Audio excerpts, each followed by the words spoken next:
করেছে।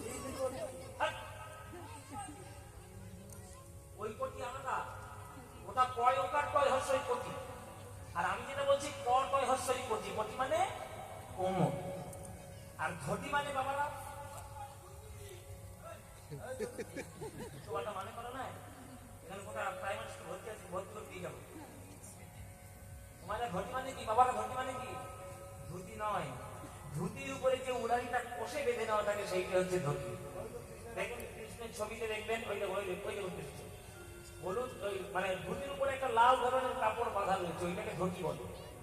ধুতির উপরে যে উড়ানিটা কষে বেঁধে নেওয়া থাকে সেটাকে ধুতি বলে।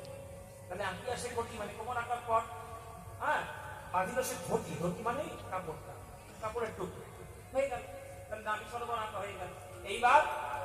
এবার কি আনলো? বাহুদয়ে আঁকি ছল ছল আঁকি মুরলি দিল সে করে। বাহুদয়ে আঁকি ছল ছল আঁকি মুরলি দিল সে করে। আহা কম্বু কণ্ঠ কিবা অপরূপ শোভা, কম্বু কণ্ঠ কিবা অপরূপ শোভা,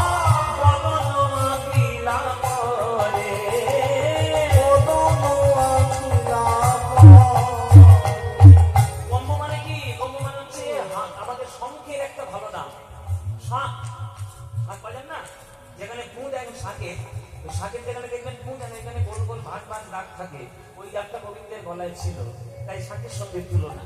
কম্বু কণ্ঠ কিবা অপরূপ শোভা, কম্বু কণ্ঠ কিবা অপরূপ শোভা, বদন আঁকিলা পরে, বদন আঁকিলা পরে, বদন আঁকিয়া মুখে মুখ দিয়া তার শনি কহে কথা। বদন আঁকিয়া মুখে মুখ দিয়া তার শনি কহে কথা। যদুনাথ কয় ওহে রসময়, যদুনাথ কয় ওহে রসময়, আসিয়া দাঁড়াও হে আসিয়া দাঁড়াও হে। একটা মূর্তি, একটা ছবি এঁকে গোবিন্দের চরণে তার চরণ ধরে নিবেদন করছে। সখীরা এবার রাধারানীকে ধরেছে, রাধে গোবিন্দের কেউ চরণ ভালোবাসে, কেউ গোবিন্দের বদন ভালোবাসে। তুই চরণ আর বদন বেশি ভালোবাসিস না, মাঝখান থেকে আকর্ষণ করলি, ভুল করেছিস। ভুল করলি কেন? কেন ভুল করলি? তখন রাধারানী বলছে যে ওরে ললিতা রে বিশাখা, আমি ভেবেছিলাম চরণ থেকে আঁকা শুরু করবো, তারপরে ভাবলাম যে আমার কপালের বড় দোষ রয়েছে, কপালের দোষেই তো গোবিন্দ চলে গেল। এখন গোবিন্দের ছবি আঁকতে গিয়ে যদি চরণটা এঁকে ফেলি, আর কপাল দোষে যদি ছবিটাও হাঁটতে হাঁটতে বৃন্দাবন ছেড়ে চলে যায়, তখন আমি কাকে নিয়ে রইব ললিতা? চরণ পেলে দেশে দেশে কুরুক্ষেত্র ঘটা বেশে, নাইবা শুনলে নকুল ধ্বনি ঠাকুরকে তো কাছে পাবো। কি ভাষা, কি ভাষা দেখুন। বলছে চরণ পেলে দেশে দেশে কুরুক্ষেত্র ঘটা বেশে, নাইবা শুনলে নকুল ধ্বনি ঠাকুরকে তো কাছে পাবো। এই কথাটা কি লিখতে জানেন?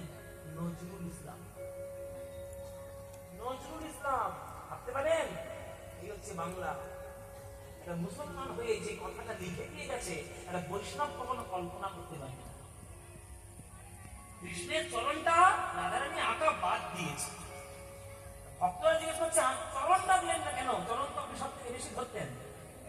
রাধারানী উত্তর দিচ্ছে, নজরুল ইসলাম রাধারানী হয়ে উত্তর দিচ্ছে, চরণ পেলে দেশে দেশে কুরুক্ষেত্র ঘটা বেশে, নাইবা শুনলাম নকুল ধ্বনি ঠাকুরকে তো কাছে পাবো।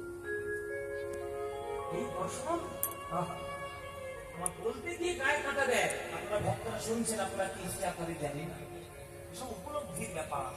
তাই আমি চরণটা আঁকিনি যাতে গোবিন্দ আমায় ছেড়ে পালাতে না পারে। এই কোমর থেকে একটা শুরু করেছি। রাধারানী এইভাবে এঁকে মনের কথা নিবেদন করছেন। এদিকে হঠাৎ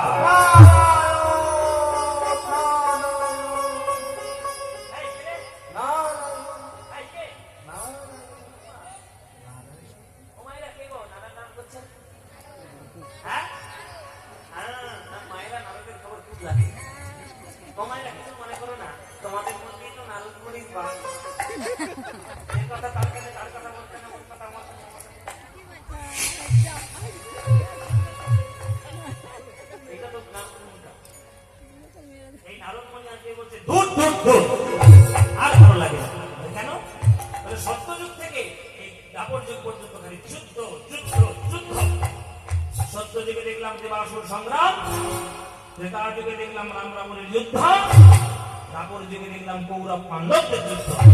আর কত যুদ্ধ দেখবো? হে আমার এখন শুরু হয়েছে ইসরায়েল আর ইরানের যুদ্ধ আছে। খেয়ে দে কাজে, আর কিছুদিন আগে পাকিস্তানেরও খেয়ে দে কাজে, সে খেতে পায় না, দেশটা দেশ আবার যুদ্ধ করার জন্য পাগল হয়েছে। তো পাগল ছাড়া কি দেখ, পাগল ছাড়া কি? খালি যুদ্ধ করার জন্য ফুকিয়ে পানি লেগে পড়ে রয়েছে।